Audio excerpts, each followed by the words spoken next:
man convicted of killing 3 people at 2 Jewish centers has been sentenced to death. Good evening, everyone. I'm Kelly Eckerman. And I'm Laura Moritz. The jury got the case just before noon and came down with a verdict in less than 2 hours. Frazier Glenn Cross, a self-proclaimed white supremacist, gunned down Dr. William Corcoran, Reed Underwood, and Terry Lamanno at the Jewish Community Centers in spring of 2014. KMBC 9's Peggy Wright has been covering the case since the beginning. Peggy, what was it like in the courtroom? Well, Cross came in and made motions as if he was nervous, but when the verdict was about to be read, he told the deputies to turn his wheelchair away so he would not be facing the jury. Unanimously sentenced the defendant to death. After each juror was polled, Cross turned to them finally and said, "Thank you." He told them during closing arguments earlier today that he wanted the death penalty so he could be a martyr for his cause, white supremacy and anti-Semitism.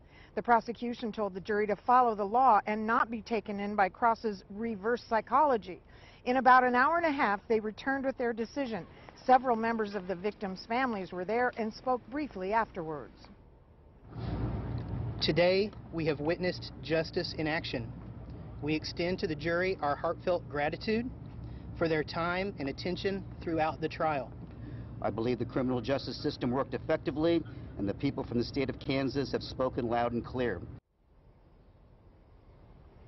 Cross was removed from the courtroom after shouting to the jury that they were paid for their verdict. He will be formally sentenced in November. We're live in Olathe. Peggy Bright, KMBC 9 News.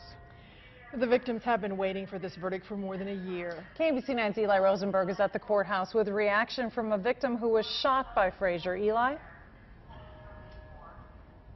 Yeah, the family and these victims are talking this evening, but the jury is not talking. So we know little about the deliberations that occurred on the 3rd floor here this afternoon. Like you guys mentioned, in less than 2 hours, this jury came back with the death penalty sentence. Now, the jury left the courthouse this afternoon under heavy guard. We wanted to ask them about exactly what went on inside the jury room. Frazier Glenn Cross Jr. said in court this morning that he welcomed the death penalty, but as Peggy mentioned, he didn't want to face these jurors when the sentence was read in court, turning his back to them. Now, this verdict, a welcome relief for those who found their lives forever changed back on that April day in 2014. The day of the event, the day of the incident, the sermon at my church was "Pray for your enemies." And I can tell you that there's nothing that got me through this more than that. More than saying, I can't harbor hate in my heart because I would be no better. The jury was taken from here under that police escort to an annex building down the road from here. We tried to talk with them there, but deputies blocked our way, leaving the verdict tonight to speak for itself. Live in Olathe, Eli Rosenberg, KMBC 9 News. Johnson County's district attorney would not go on camera after the verdict. However, Steve Howe released this statement saying, quote, "Our thoughts and prayers are with the victims. Hopefully this verdict will allow those impacted to begin healing." The full statements from the district attorney and the victims' families are on our website, and you can read them at KMBC.com and our KMBC 9 News mobile app. And we'll have much more coverage tonight on KMBC 9 News at 6.